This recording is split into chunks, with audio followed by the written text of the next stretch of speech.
لله الحمد لله الذي أنعم علينا بنعمة الإيمان والإسلام علم الإنسان ما لم يعلم أشهد أن لا إله إلا الله رب العرش العظيم وأشهد أن محمدا عبده ورسوله النبي الكريم اللهم صل على محمد سيد الأمين يا أيها الحاضرون أوصيكم وإياي بتقوى الله فقد فاز المتقون وقال الله تعالى في آية الكريم بسم الله الرحمن الرحيم ألف لام ميم ذلك الكتاب لا ريب فيه هدى للمتقين ثم آية الأخرى بسم الله الرحمن الرحيم وأقم وجهك للدين حنيفا فطرة الله التي فطر الناس عليها لا تبديل لخلق الله ذلك الدين القيم ولكن أكثر الناس لا يعلمون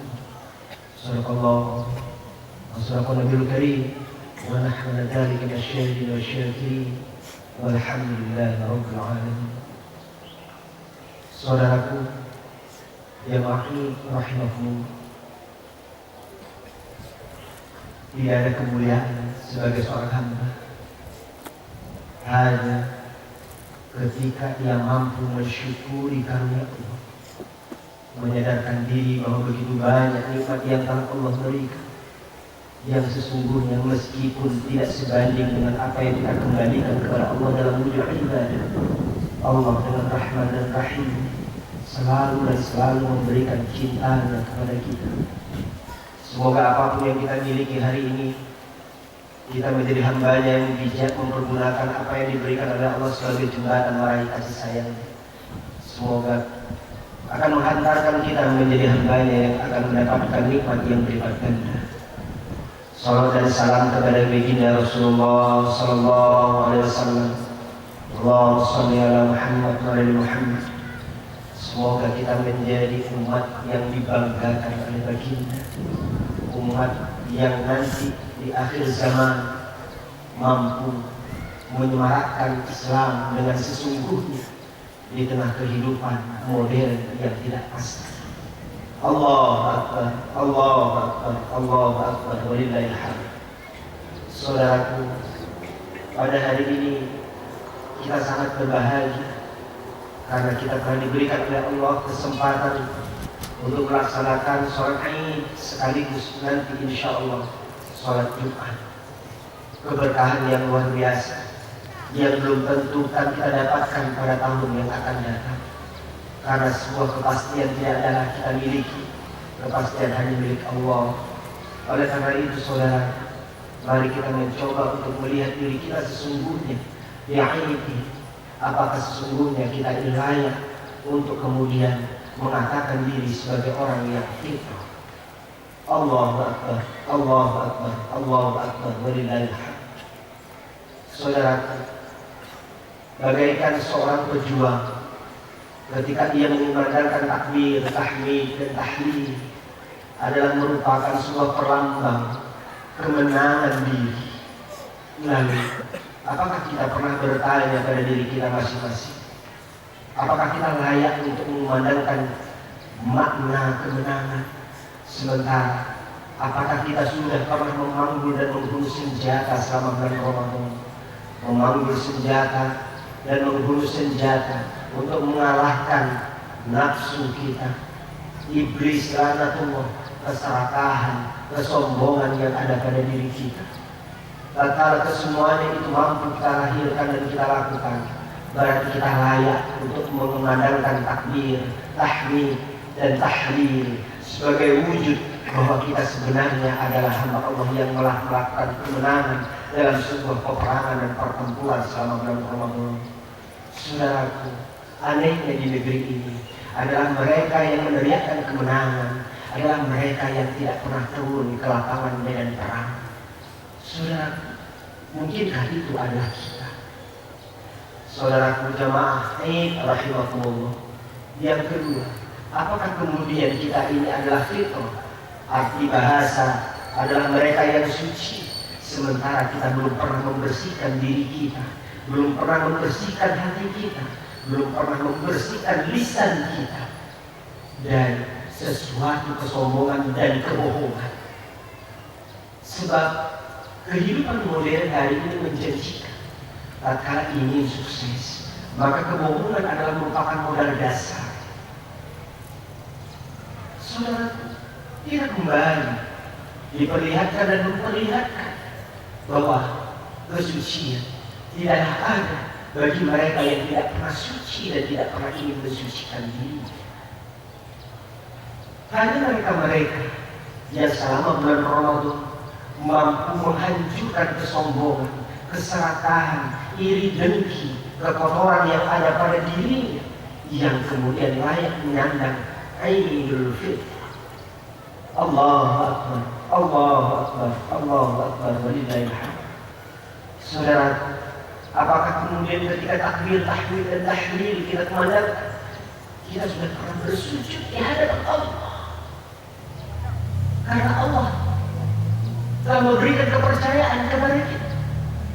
Karena tahunya Allah kita begitu banyak dosa, sehingga Allah berikan izin kepada kita untuk membersihkan diri selama bulan suci Ramadan. Lalu, apakah bulan Ramadan 30 hari lamanya lebih kurang 1 bulan lama mampu kita isi untuk membersihkan dosa-dosa kita? Atau kita alfakan ia berlalu tanpa air mata? Berapa banyak saudara-saudara kita yang hari ini tidak bisa bersama dengan kita. Mereka yang tahun kemarin duduk manis, sekarang tak tiada. Allahu Akbar, Allahu Akbar, Allahu Akbar, walillahil hamd. Apakah kemudian hati kita ini sudah terbina dengan tarbiyah dari Ramadan untuk saling menyayangi, untuk saling bisa merasakan kepedihan dan kebahagiaan? Berapa banyak saudara-saudara kita yang mungkin kurang bernasib tadi, sentuhan hanya ada pada bulan Ramadan, tetapi tidak pernah menyentuh setelah bulan Ramadan. Seakan-akan saudara, tanda-tanda Ramadan min akhir Ramadan akarnya tidak kita miliki. Ketika akar sujud, tampil dan terlihat ketika orang sudah selesai melaksanakan sholat, maka tanda orang Ramadan adalah tandanya setelah Ramadan terpancar kehidupan Ramadan. Allahu Akbar, Allahu Akbar, Allahu Akbar, walillahil hamd. Oleh karena itu saudara, ada beberapa hal yang perlu kita jadikan cermin bagi diri kita dan kehidupan kita. Yang pertama, puasa Ramadan merupakan sebuah proses untuk melatih manusia menjadi insan kamil, baik dalam ibadah vertikal maupun kesalehan sosial. Ketika Allah mengajarkan kepada kita aqimis sholat, komunikasi vertikal, tetapi Allah tidak egois. Allah berikan kepada kita kesempatan membangun hubungan horizontal. Wajib zakat. Begitu anggun dan santunnya Allah menggunakan kalimat. Ketika Allah yang memiliki kehidupan mengajarkan kepada kita agar tidak egois untuk mementingkan pribadi, sementara hamba-hamba Allah yang doa sangat egois dalam kehidupan. Jangankan hak orang lain pun yang bukan haknya selalu dirampas dan diambil. Ingatlah saudara, apa yang Allah memandangkan di dalam surah 111. Kenapa Allah Subhanahu wa Ta'ala menukilkan Abdullah bukan Abu Sufyan? Karena mungkin Allah tahu bahwa sebenarnya kehidupan modern kebanyakan bukan Abu Sufyan, tapi yang lahir adalah Abdullah. Mereka yang tidak menghancurkan dalam peperangan, tapi menghancurkan sesamanya dengan merumuskan fitnah dan adu domba. Allahu Akbar, Allahu Akbar, walillahil hamd. Yang kedua, selama bulan Ramadan, apakah proses mentanazzulkan Al-Quran dalam diri kita telah berhasil kita lakukan? Sehingga kemudian pada Idul Fitri langkah kita adalah langkah Al-Quran, lisan kita adalah lisannya Al-Quran, mata kita senantiasa mata Al-Quran, seluruh anggota tubuh kita adalah merupakan Al-Quran. Atau Al-Quran hanya sekedar sebuah simbolisasi dan bacaan yang tak pernah kita tanazulkan dalam diri kita masing-masing.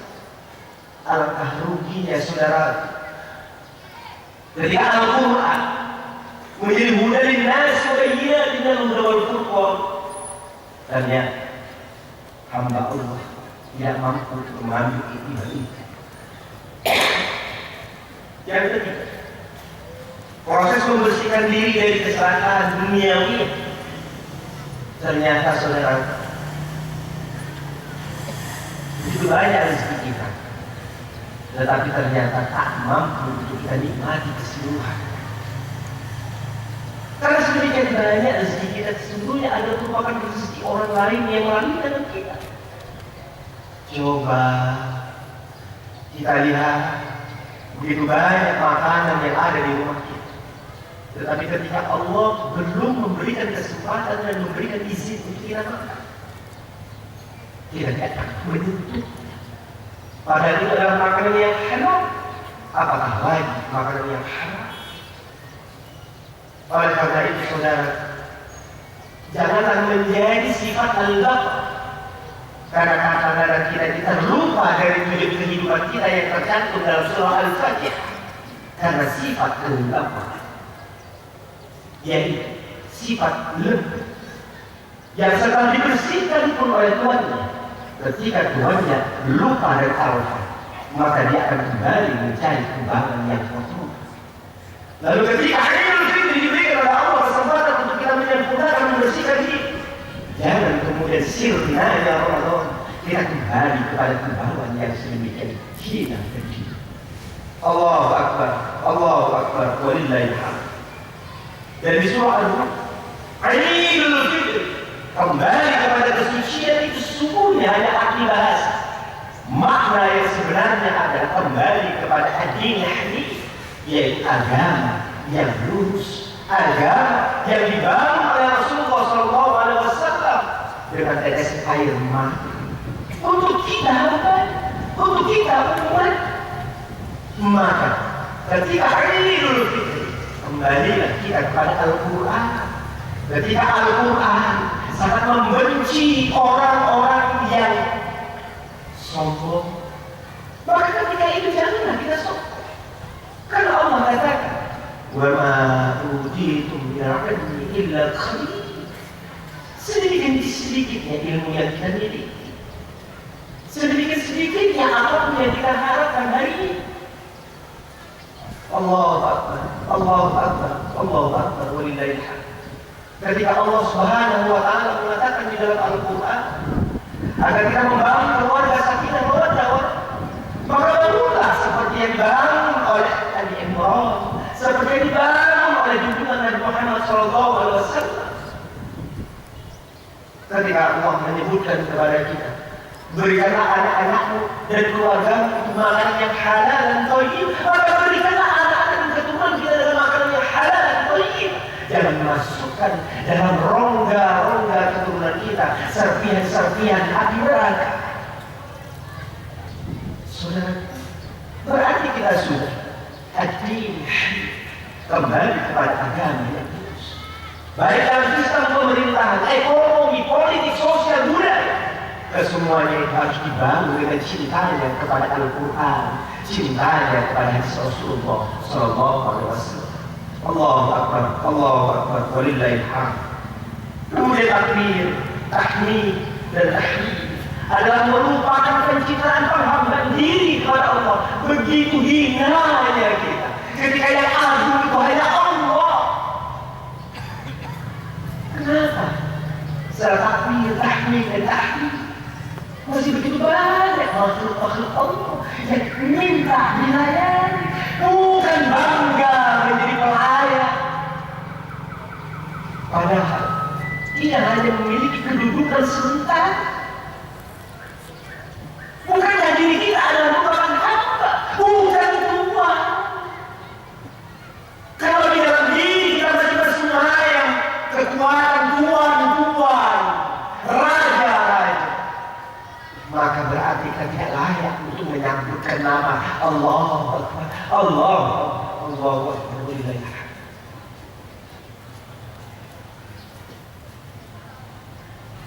Bulan Fitah, bulan ketentuan, Idul Fitri mencoba memberikan kesempatan kepada kita untuk berbagi, berkomunikasi dalam persoalan sosial, meminta ampun dan maaf.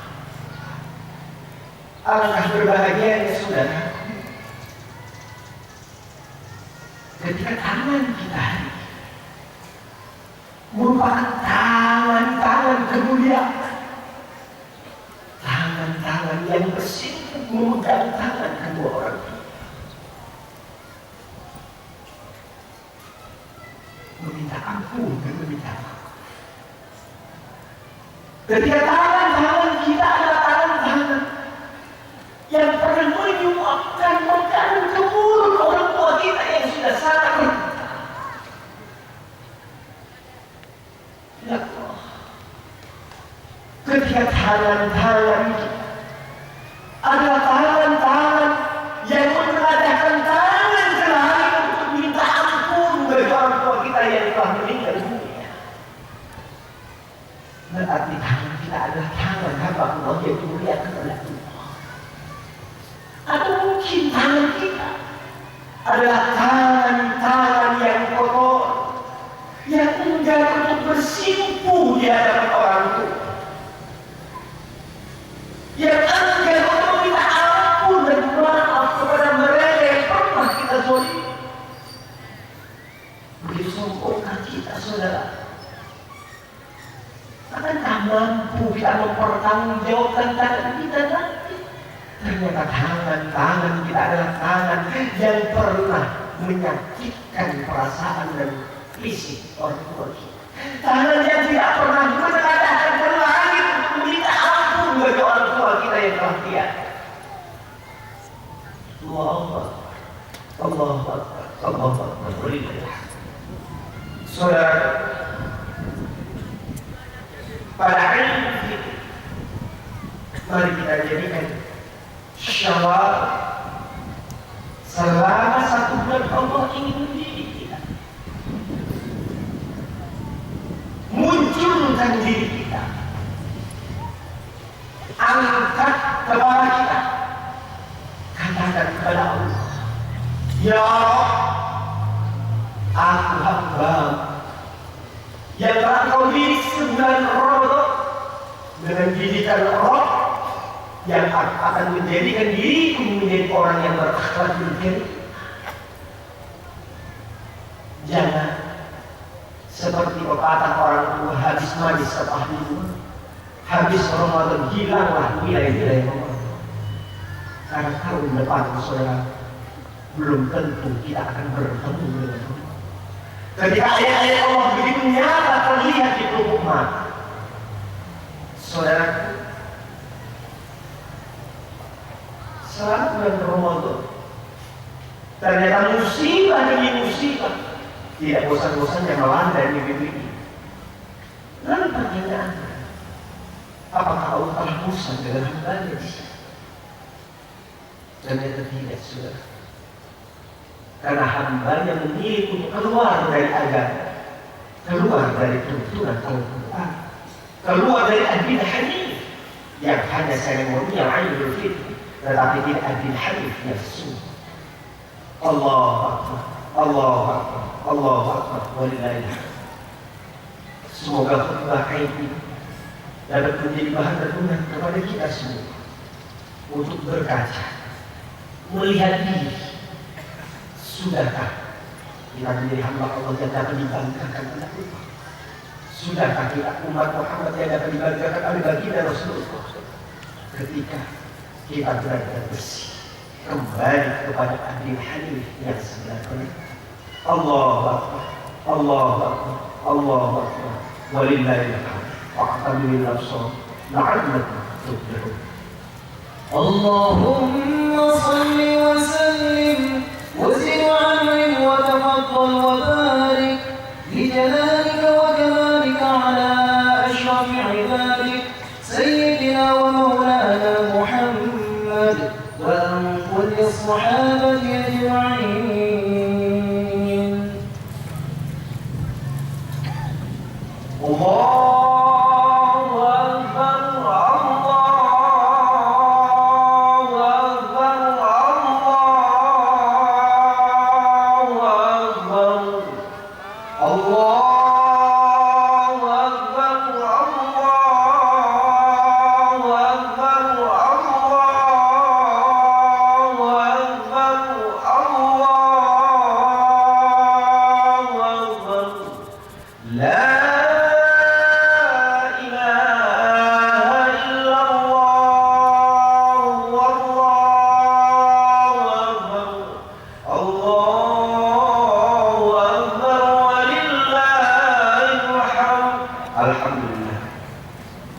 Alhamdulillahilladzi arsala rasulahu bil-huda wa dinil haqq liyu'adhib kulli walau kana musyrikin.